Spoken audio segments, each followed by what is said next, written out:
Hey, I'm Michael. And I'm Stephanie. And this is Entrepreneurs Next Door, a podcast about parenthood, relationships, and entrepreneurship, where each week we share our journey on how we navigate life as an entrepreneur family. And we are back for another episode of Entrepreneurs Next Door. It feels weird because it's been a while. Yeah. When was the last one? I don't even remember. It was it before Thanksgiving or?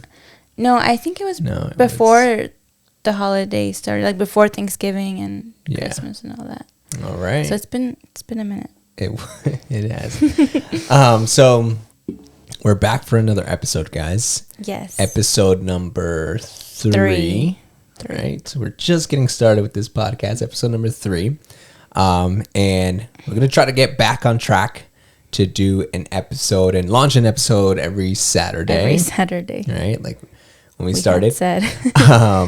So you guys can definitely, first of all, refer back to our previous podcasts. So we have 2 up on YouTube and on Spotify. Yes. And maybe Apple. If not, it'll be on Apple. And so definitely go on there, like, subscribe, comment, do all that good stuff. Yeah. And in today's episode, we're going to be talking about Stephanie. Yes. Right? Because our last episode, I asked you some questions so people could kind of get to know you. And so that's my turn. Yeah. And we always want to tie it back into why we started this podcast, right? So in our intro, we always say relationships, parenthood, and entrepreneurship, right? And so in my episode, we kind of talked about my upbringing and how I had entrepreneur parents, and that's how I got into being an entrepreneur and how we tie that into our family. Now we get to see the other side of not being an entrepreneur. Yeah. And so, yeah. So let's kick it off, guys. I'm excited for this one. We're going to dive into Stephanie here. So let's start from the beginning, right? So what was your upbringing like? And start wherever you want to start. Yeah.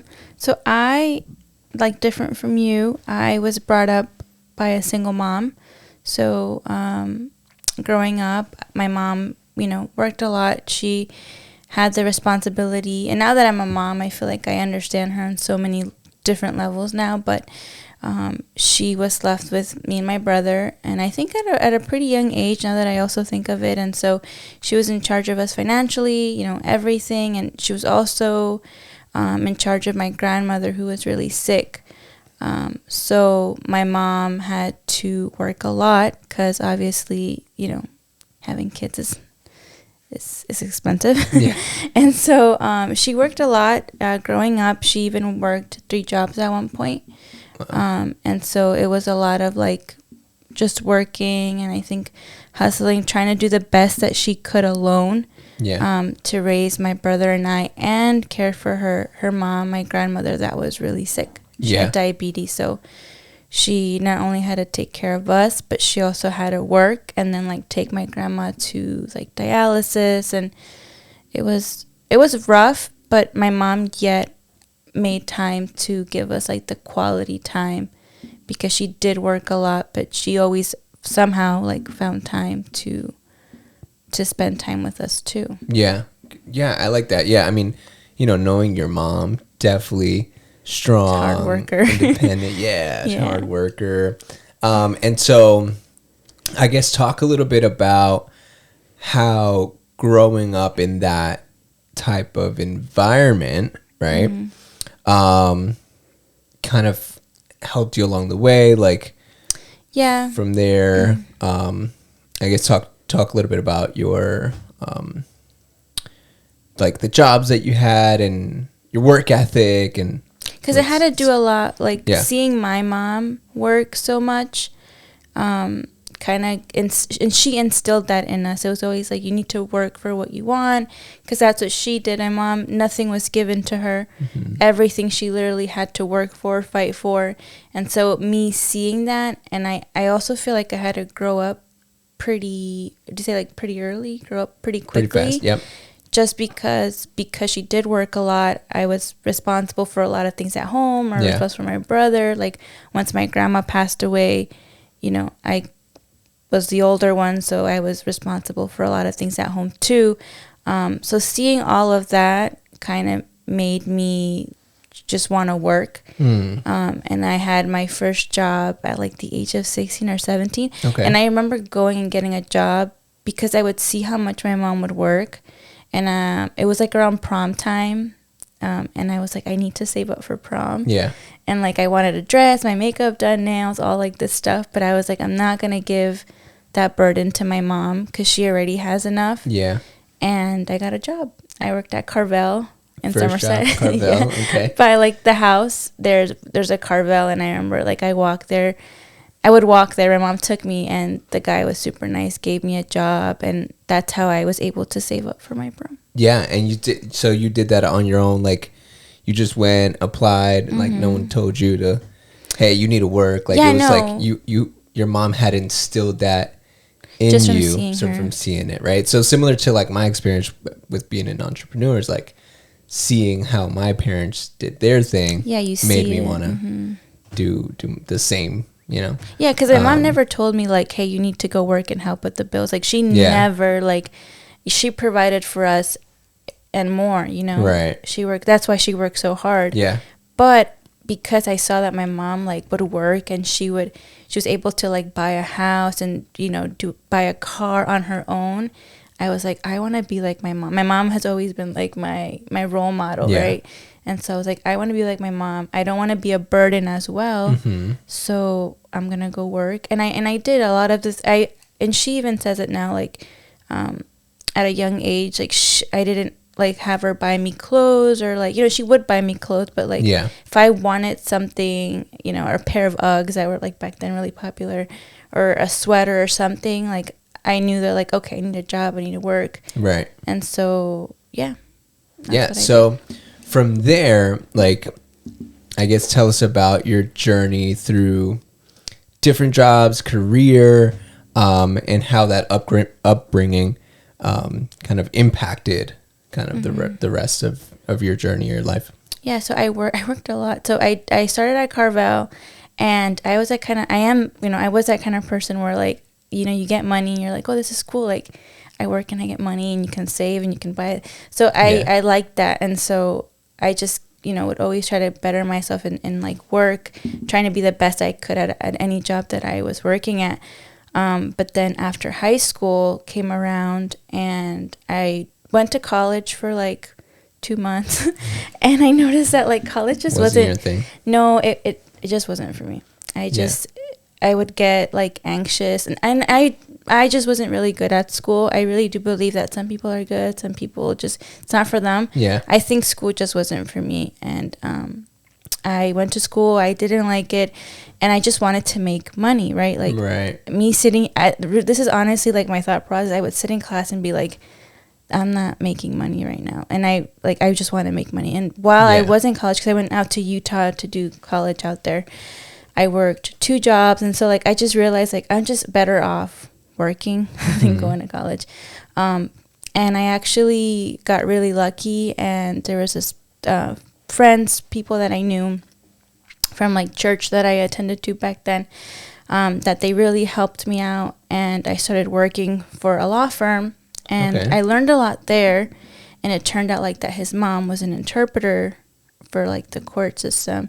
And I realized that I liked it. I liked the court system. I liked the whole paralegal thing. And so I would ask this lady for advice, and she was super nice, super supportive. I would go with her to court and like observe, and I was like, this is really awesome. Like, I want to do this. Okay. It was kind of like that moment where like, I feel like it was my calling or something. Yeah. Because also like when I was young, I would go and interpret for my mom a lot, or my grandma, like when she had doctor's appointments. Yeah. I was like interpreting for her. So I felt like I was always interpreting at a very young age for my mom, my grandma, for family members, that when I saw this lady and that she was making a lot of money, she was pretty successful. Yeah.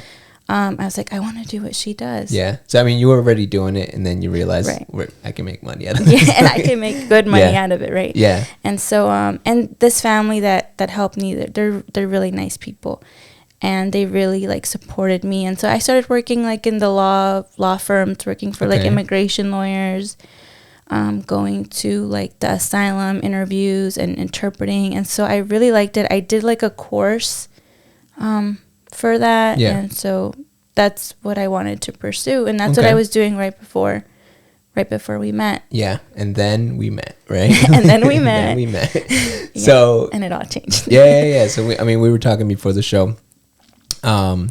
We met at like a unique time, I think, in both of our lives, right? It's like it was a perfect time, but then also kind of like a unique, weird, unique time for us, because individually. Yeah, so during like the time that we met, you were kind of on your like the rise of your career, right? So you were in the process of like taking your test and doing the interpreting thing and getting better jobs and I feel like I was finally, because I was working for so many different attorneys and doing so many jobs for them that I feel like right when we met, I had gotten this really good job with this amazing attorney. She was like really successful.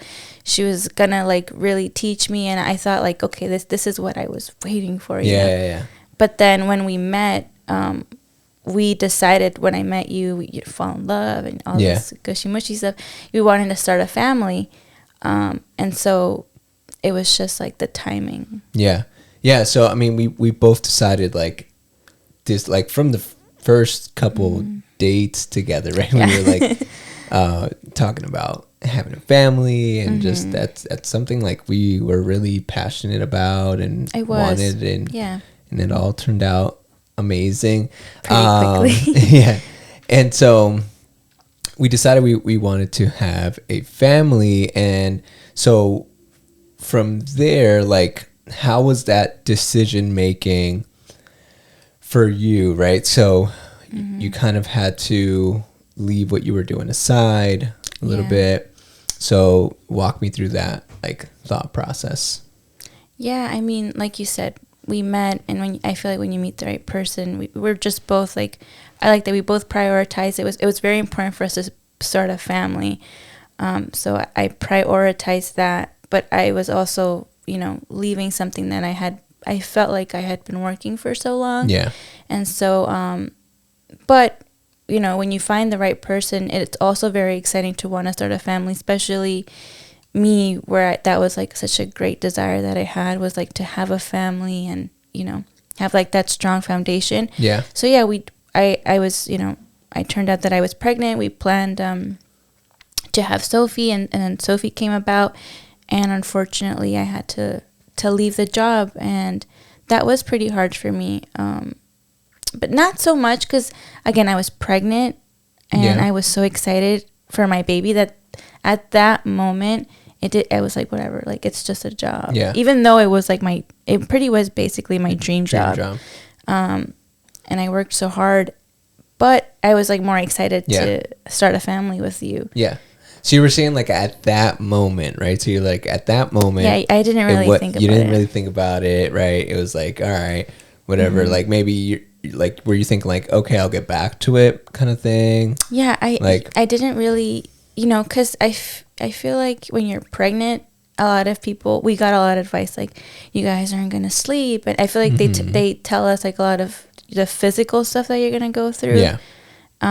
But when it comes to the mental state of it, I feel like it's not really talked about. Yeah. And so, at the moment it didn't hit me. But once I gave birth, it hit me mentally. And it to this day, after Mikey, like it still affects me. Like we talk, it still affects me. I still think like, that would have been great. And I love my family, but it's the mental. No one warns you about how lonely, how postpartum depression, how real that is, right? Like I would hear postpartum depression, but it was like, I'm a happy, outgoing person. Like I don't I don't think I'll ever get that. Yeah.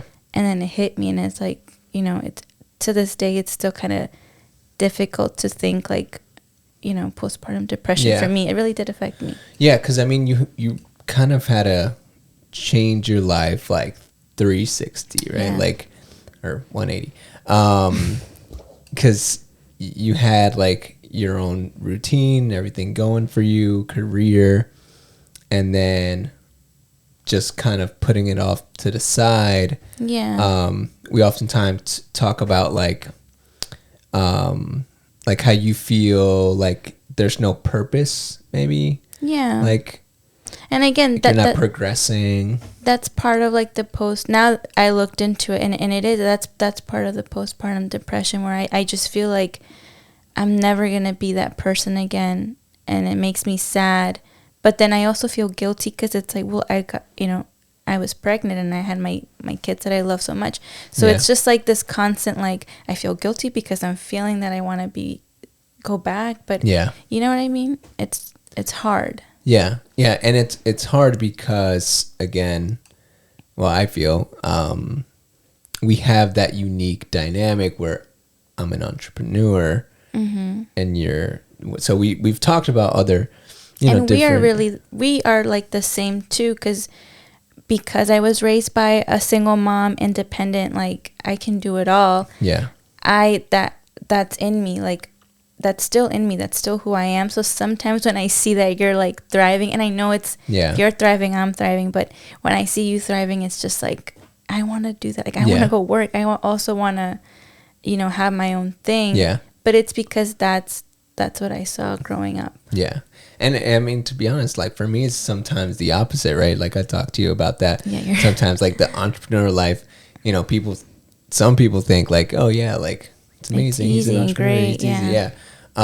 But it can be depressing. It can be tiring and stressful. And like I'd sometimes be like, yeah, I'll stay home and stay with the kids. But it's hard because right now at this moment, the business still depends on me, right? So I can't let it go.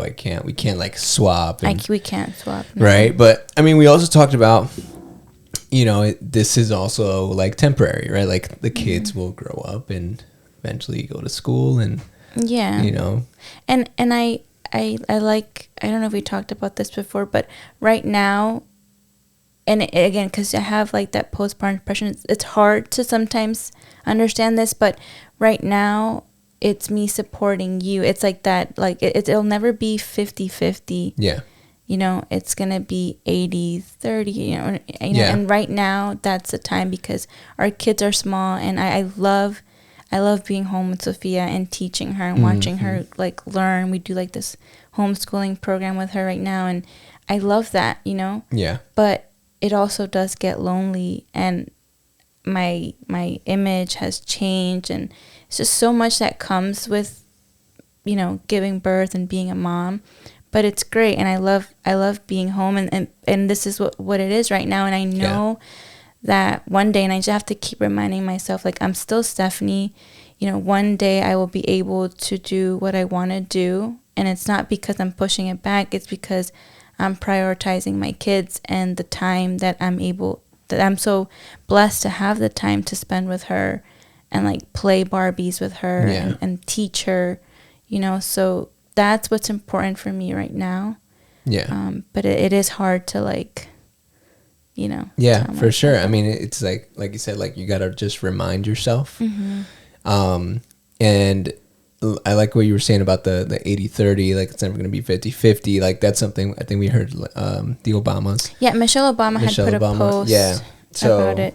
Yeah, and how she supported him through his presidency, right? And so, but now that he's not president anymore, like he's the one supporting her, and she's going on tour and doing, so it's like it'll bounce back and forth, but it'll never be 50-50, I agree, right? Because you do hear a lot, like people say between a partnership it has to be 50-50, and that's what she was saying. She's like, I don't believe it'll ever be realistically 50. Yeah, it's not going to be 50-50. Because like in our situation, like I remember I was at a point I was really like sad and I wanted to go work, and we talked about it, and I'm like, I'm going to go work at Target, and I'm going to work, you'll get to work, we'll both get to stay home.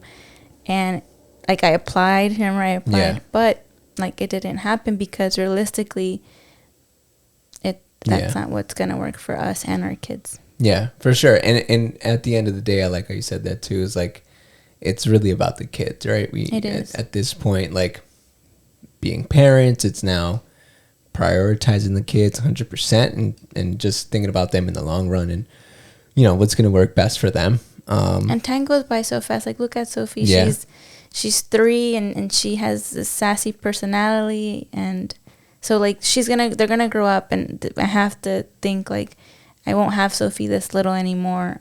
Yeah. So I have to and enjoy it's enjoying those moments, right? Yeah, it is. We were reminiscing today. So if you guys are watching, it's, well, we're recording this on Valentine's Day. Yeah, so happy Valentine's Day. Yeah, happy Valentine's Day. But yeah, just reminiscing on how fast and how much we've gone through and how much we've grown. Mm-hmm. We were like babies when we met, right? Looking so young. We did. But yeah, it's just, I feel like it goes by fast. Yeah, and I feel like you've evolved, like from what you said on this podcast today, like you've really evolved. You know, it's like at first it was like a big, or at first you didn't really think it was going to be too bad. Yeah. And then it was like, this is really bad. And now it's like, all right, like adjusting, yeah. And, you know. Because no one will ever prepare you for being a mom and everything that comes with it. Yeah. But like, if I could say anything to like a mom, it's like you're not alone. You're not crazy for like feeling like you want to go back to your old self, or you're not crazy for thinking or reminiscing even. Because sometimes I feel bad, like, for reminiscing on like my old me, because it's like I love my kids, I love my husband, but I also like want to be that version again. So you shouldn't feel guilty for feeling that way. It's just trying to like collect your thoughts and telling yourself like you're still you, but you have a beautiful family, you're beautiful kids, and this is why you're doing it, right? So that's what I tell myself. Yeah. I'm not crazy. It's just the postpartum depression that comes with having kids. Yeah, I like that. Mm-hmm. Think we can end on that note. Yeah. Yeah. That's awesome. Anything else that you like to No, that say? is it. We're going to be posting. Yeah. We're going to try our best. It's just hard when you have kids. Yeah. And so many other stuff. But hopefully we'll be posting every Saturday, once a week. So just stay tuned, subscribe to our channel. That way you can get notifications. They get notifications. Yes, on YouTube. Yep. It's on Spotify. You can comment. And yeah, I mean, the best thing that you guys can help us with, if you can, just share, you know, the podcast, share it on your page, and just let, you know, other people know. And anyone that's an entrepreneur, just going through parenthood, wants to be an entrepreneur, relationship stuff. I feel like we have good stuff coming. Yeah, I mean, the next project is bringing some guests, right? Yes, it is. Yeah, we got some people in mind, and we'll be reaching out. And if you're interested and you are a local, Denellen area here in New Jersey, you want to jump on the podcast. Also, we could do it through Zoom. Yeah, we can. Yeah, so anyone that's interested, definitely we'll be having guests on here, and more exciting episodes coming up every Saturday. We promise. Stay tuned. Every Saturday. And I think that's it. All right, guys. Thank you for tuning in, and we will see you on the next episode. Bye.